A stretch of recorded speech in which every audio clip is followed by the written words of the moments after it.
Friends, அஸ்ஸலாமு அலைக்கும். இன்றைக்கி நம்ம என்ன செய்ய போகிறோம் அப்படின்னு பார்த்தீங்கன்னா, புளி தொக்கு எப்படி செய்கிறதுன்னு தான் பார்க்க போகிறோம். அதுக்கு ஒரு கடாய் வச்சு நல்லெண்ணெய், தேவையான அளவுக்கு நல்லெண்ணெயை ஊற்றி கடலைப்பருப்பு, கடுகு, நிலக்கடலை, கருவேப்பிலை போட்டு எல்லாம் தாளிச்சிட வேண்டியதுதான்.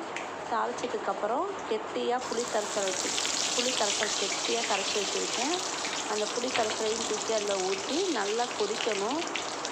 நல்லா பச்சை வாசம் போய் ஒரு 10 நிமிஷமாச்சும் அது நல்லா கொதித்து வரணும். நல்லா கொதித்து ஒரு கெட்டி பதத்துக்கு வந்ததுக்கப்புறம் ஒரு கடாயில் வெறும் கடாயில் வெந்தயமும் பெருங்காயமும் வெள்ளத்தில் போட்டு நல்லா வறுத்து அதை தூக்கி பொடி பண்ணி அதில் லாஸ்ட்டாக தூவி இறக்கணும்னா நம்ம சுவையான புளித்தொக்கு ரெடி ஆயிரும். பாருங்கள், இந்த மாதிரி நல்லா கெட்டி ஆகிடுச்சு. இதில் லாஸ்ட்டாக நான் ஒரு ஸ்பூனு வெந்தயமும் பெருங்காயமும் போட்டு இறக்கிட வேண்டியதான். அப்புறம் ஒயிட் சாப்பாடு ரெடி ஆகிடுச்சு. அந்த சாப்பாடை போட்டு நல்லா கிளறிட வேண்டியதான்.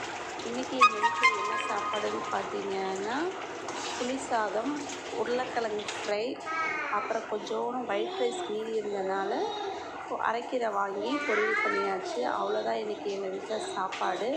உங்கள் வீட்டில் என்ன சாப்பாடுன்றதை எனக்கு கமெண்ட் பாக்ஸில் கமெண்ட் பண்ணுங்கள். இந்த வீடியோ பிடிச்சிருந்தா லைக் பண்ணுங்கள், ஷேர் பண்ணுங்கள், சப்ஸ்கிரைப் பண்ணுங்கள். Thank you friends.